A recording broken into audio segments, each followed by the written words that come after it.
Now, a couple weeks ago, I told you guys about, hey, I'm looking for a car, and I was just amazed that I couldn't get one. That's why I'm spending so much time on this subject. I said, wait a minute, there's something bigger in this industry. Because they say, well, it could come in 4 months. It might be 6 months. It's a lot longer than that. And analysts, anyone, these experts, I mean, I don't think they get how bad the chip shortage is in the auto industry. And even Ford and GM are not telling anyone, which is kind of messed up. That's your job. But being in the market for a new car, you start asking lots of questions. And they were telling me 4 to 6 months to purchase a new vehicle from scratch, which is BS. Now, just this week, and this was Monday, I was looking for a car online, and I saw that there was a new Chevy Suburban on a lot in Jacksonville, and I called them and said, hey, is this car available? It's a pretty nice car. It has a lot of the specs that I like, and the color was pretty cool. I said, all right, we just need one because we got to get back our lease. I really don't want to buy the current car we have. And he got back to me and said, no, we must have sold that car. I think someone who was supposed to buy it had a 9-month time frame. That's when it finally came at 9 months. 9 months ago, this was happening. 9 months ago, this person bought this car, and it just got delivered on the lot like a week ago, and he said someone else bought it and we sold it. It's not there anymore. He goes, it's very high demand. I said, are you telling me 9 months? Because I'm hearing 4 to 6 months. He's like, actually, if you decide to buy a car now with your own specs where it's just, your color or whatever and type, what you do, you go on a website and you build it towards your specs. He said you're likely to get it in Q3 of next year. That's 15 months from now. Think about that. So mid to late 2022 is the quickest I'm going to get a 2021 model, right? You're looking August, September. So now you have all these 2021s that aren't going to be produced to mid 2022. I'm going to buy and pay full price for a 2021 car, and I'm going to buy it a year later? How's the auto industry going to handle that? How are they going to get 2022 production when they can't even get 2021 production online until late 2022? That's just half the story. This gets really fun now. Told you. Rabbit hole. Hopefully I'm not boring you because this stuff's fascinating. So to make matters worse for this industry, there's a huge shortage of natural rubber, where prices are up 58% in just the first 3 months of 2021. Just in the first 3 months, it's up 50. Not year over year, 50% in the first 3 months. Now, why? You could blame COVID.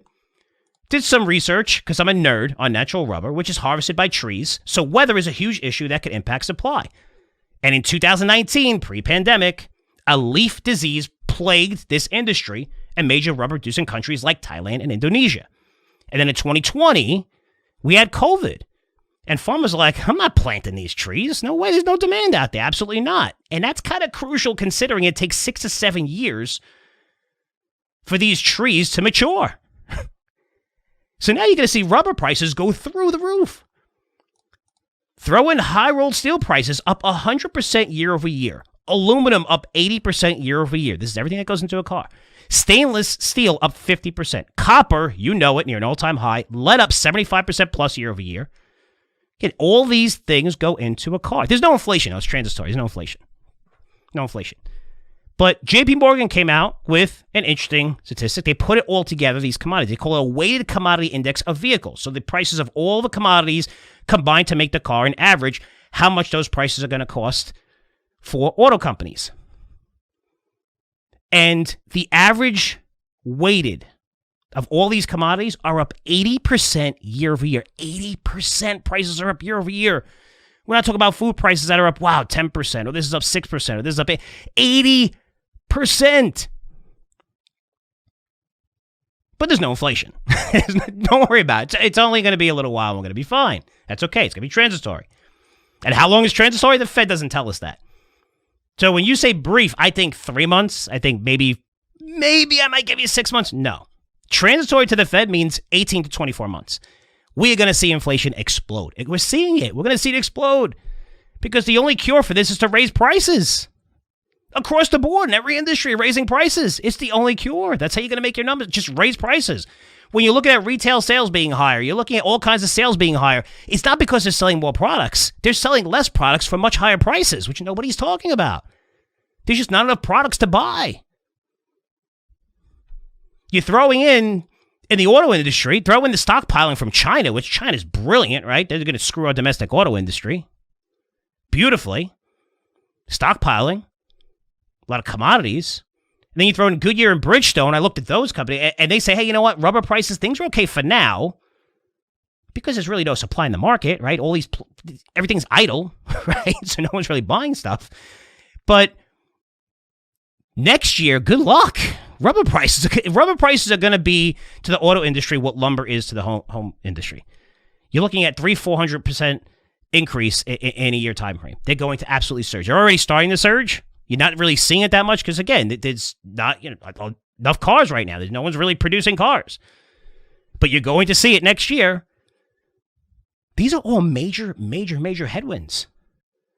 And then throw in that the clean initiative, everybody's green now. Again, thanks to Al Gore did a great job. California's supposed to be underwater by now.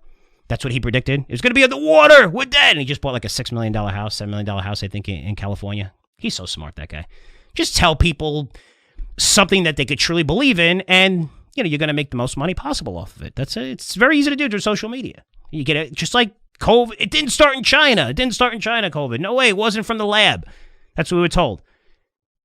If you reported that, or if you said that on social media, you were thrown off social media. Now? Oh, whoa, wait a second. Maybe it was. It's so easy to make people believe in shit now with social media, right? But you throw in the clean initiative, right? We're all dying, climate change, where every auto manufacturer in the world is running to produce as many EVs as possible, electric vehicles, and that puts even more pressure on these supply chains to produce chips. I mean, you really think you're going to buy an electric vehicle from anyone other than Tesla in 2020, this year or next year? I got to tell you, 80% of you who want to buy an EV outside of Tesla, you're probably not going to get it to 2023. Probably 2023, if you're lucky. I would say at least 80% of people. You might have a few people, maybe, but that's how long it's going to take. Which, by the way, brings me back to Ford really quick, because I'm going to tell you how to play this with stocks and what I think. So Ford, which reported earnings in late April, right? Broke those down for you. They said one thing and then said another and said, hey, things are great. Report a great quarter. Next quarter is going to be pretty good, but our full year is going to be trash. But they didn't say that, right? So it means Q3, Q4, they're dead. And they actually said production is going to be lost, not delayed. Nobody's talking about that. Analysts don't care about it. They don't care. I care about it. Right? These are things that I find. But then Ford had their analyst day on May 26th. Their analyst day. And Ford did a fantastic job. Because management came out and said it expects to control 40% of the EV market. 40%. The stock took off. And I'm a fan of Ford, and I know how big. I said this for the last 3 years because I go to Consumer Electronics Show, and Ford is always there. The amount of money, when I dug in, they were putting more money into EV technology than anyone in the world. Everybody thought it was crazy. I said, I know it's Ford. I know it's at $7. I know it's at $8. I wish I put it in my newsletter. I said, believe me. These guys are going to be huge in EV. They spent a ton of money and took not just one step, probably 3 steps back. But now they said, hey, we're going to control 40% of the entire EV market by 2030. And what happened to the stock? It surged to a 5-year high, closing on a $15 a share. So that 40% of EV market, the little part that really didn't get a lot of notice was 2030. You know how long that is? I mean, come on. 8-9 years. I mean, 2030. We're supposed to be at zero carbon emissions, which is a joke. Was it 80% comes from 80%, 85% of our energy in the U.S. consumption? I'll cover this later with Daniel. Comes from coal, natural gas, and oil. Really? Free carbon emissions 2030? Good luck. Good luck. Even with the new management team and the new directors at Exxon and all these changes. Good luck with that. But 2030, and that pushed the stock up because everybody was happy. Ford, holy cow, they're in the EV trend. Yeah, we're talking about they're not going to have a car in the market for another 1.5, 2 years. Their plants are still idle. They're getting crushed right now. Their numbers are going to be absolutely horrible going forward because they have nothing to sell. They can't sell anything right now. But stock's all-time high. Or close. I don't know if it's an all-time high, but it's a 5-year high.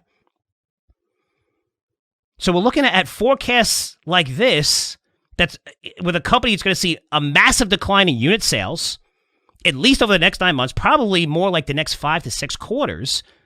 Again, those plants are idle, and everyone's buying this stock right now. And General Motors put them in the same category as another one. Going to be hugely impacted by the chip shortage. Has plants idled still, but its stock is at, 10-year high? Whatever it is. After they came out of bankruptcy? That stock keeps going and going and going.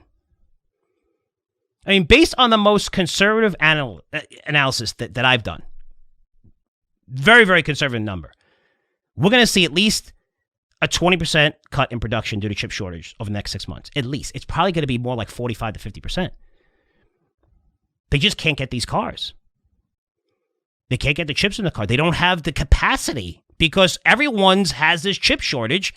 And if you look at the major technology companies, they took up most of the capacity at Samsung and Taiwan Semi. So that leaves, we have to open up new plants now. We have to open up and build new plants, which is only going to take a couple months. Are you crazy now how long it takes to build something like that? Even in China, when you're paying those guys like $1 an hour and you're shipping them in from inland and have these guys sleeping on site, which they do. It's crazy, those conditions. I've seen them. I've been to China. Even with those guys working 20 hours a day, it's going to be hard to get this thing up and running that fast. So how do you play this from a stock perspective? I mean, Ford and GM are shorts right now. Buy puts? I don't know. But you may want to wait till the trend breaks a little. Technical analysis is a big deal these days, especially when you look at AMC, you look at Doge. I mean, numbers don't matter. Numbers don't matter these days. But what's the positive catalyst for these companies over the next 6 months? Even into 9 months. What are they going to do? They're going to report terrible numbers. They're going to tell you EVs are great. They're not going to produce EVs, though. They can't. There's no chips. They can't even get 2021 cars on a lot. They're going to wait till 2022. How are they going to solve that problem alone? Your 2022 cars are going to come out in 2024? I don't know. I don't get it. They don't explain it. Analysts don't care right now. And by the way, I'm not totally convinced that's the way to play it because, like I just said, numbers don't matter. I mean, look at Disney.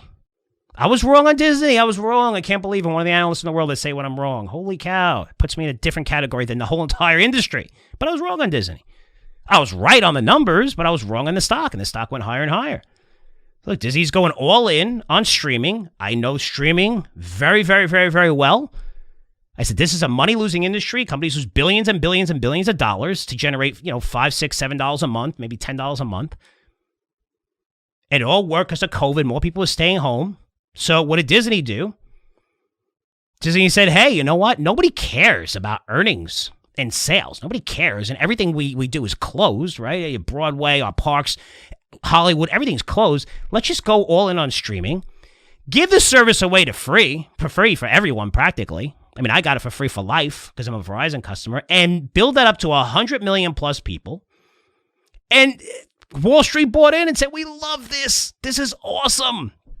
Even though Disney is one of the very, very few companies. You look at earnings in the S&P 500, almost all these companies are reporting earnings that are higher than pre-COVID levels. Disney's not going to do that for at least another 18 months to 24 months. Because they gave this service away for what is it, $5 on average they pay a month? If you look at Netflix, it's more than double that. But not only that, you're competing against Netflix and you're competing against Time Warner now that merged with Disney that both say they're going to spend $17 billion to $20 billion on new content. And Disney's like, we're going to spend like $6-7 billion. How are you going to get to $7 billion not generating any cash flow? You got to have to raise money through the market.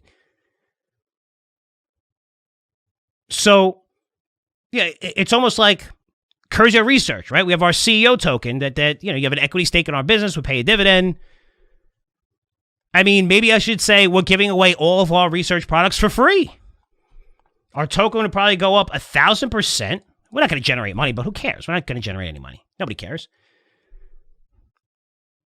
But when our stock goes up, we just do a capital raise just like AMC did. We raised $25-30 million by selling shares and diluting. I mean, is that the new business model? Is that it? That's pretty crazy. It used to be about earnings. But Disney's in a real tough spot now. I mean, they missed their earnings last quarter, missed sub numbers. And now they said, we're going all in on a business model that produced billions and billions and billions in losses. It's a tough business.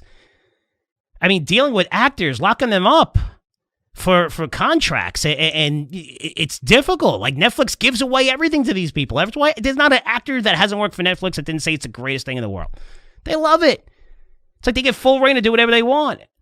And all these other studios, it's kind of like the studios run the show. At Netflix, it's the actors that run the show. That's why they all love going there. Now you're going to try to take these people away, and how much money that's going to cost? Now watch, Disney's going to shift, say, well, our parks are open, and now we're doing good, right? Because I don't know if they're going to have pricing power. I know if they charge me, I wouldn't pay for it. Now the economy's open. You're not going to see as many people staying home watching movies because we were forced to stay in because of a bullshit initiative by politicians.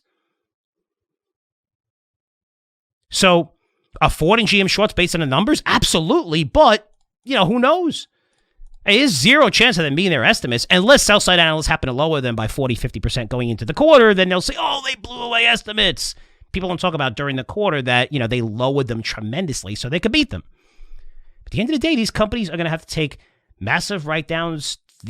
You're going to see massive losses. Again, these car companies already, it's a tough business, the auto industry. It's already a tough, capital-intense business. Now you're not selling any cars. Your plants are idle, and this chip shortage, specifically for autos, is going to last much, much, much longer than anybody believes. And that's dangerous when these stocks are trading not just at 52-week highs, but 5-year highs, 10-year highs with GM and Ford.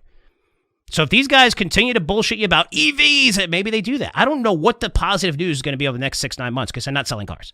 You're not selling any cars. I don't know if you're going to make investments. I don't know if you're going to get someone into your stock at a lower price and it's a big name. I have no idea what the catalysts are. But I tell you what, insiders are not going to be buying at these prices. They're going to be selling, and they're nuts not to sell. You'll see it. Because there's no positive catalyst coming out other than them bullshitting you and saying the EV market, we're going to control the EV market. We have all these cars coming out, and they'll show their model like the Mach 1 and the Mustang, and look how great this is. You're not going to ever see this car, but look how great this is, and post it every place, and people buy the stock because of it. That's the new world.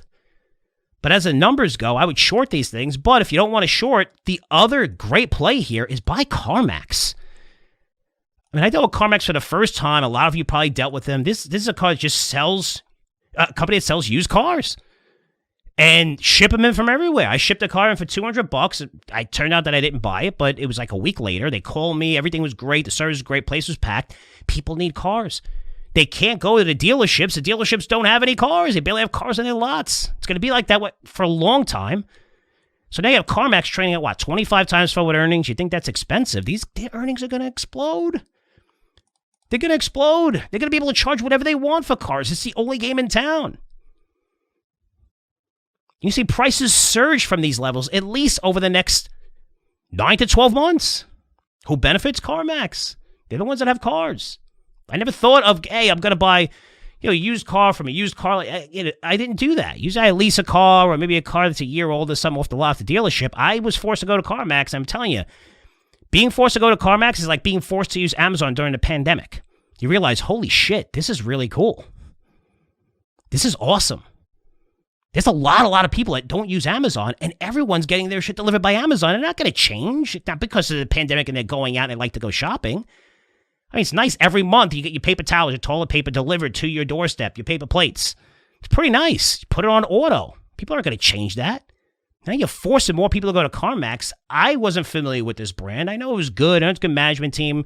Yeah, I knew the numbers. I didn't know the service and personally went there, and this is amazing. But this is a company that could easily double from these levels. They're right in the middle of a great trend. They're the only game in town, basically. I mean, look at all these commodity prices going on, all this crap within the auto industry. It's crazy. Shipping supplies also constrained. Another thing that's not being factored in. But you look at CarMax, that's a big winner. AutoNation could be another winner, but most of their sales, did the research on it, close to 60% of their total sales come from new cars. But they do have used cars, and that's probably going to be a bigger percentage this year. So AutoNation might be a better play. It's a little bit cheaper, but cheaper doesn't mean it's a better buy. CarMax deserves a premium because they're number one. They're great. That's why you saw Amazon expensive 10 years ago, Apple expensive 10, 20 years ago, Microsoft expensive 10, 20 years ago. Look where they are now. People that want to buy them at 70, 80 Ps, which they were trading at, but look at the massive growth. So don't get scared off by 25 times forward earnings. Because that company's probably going to get cheaper even as the stock goes up because earnings are going to explode. Explode.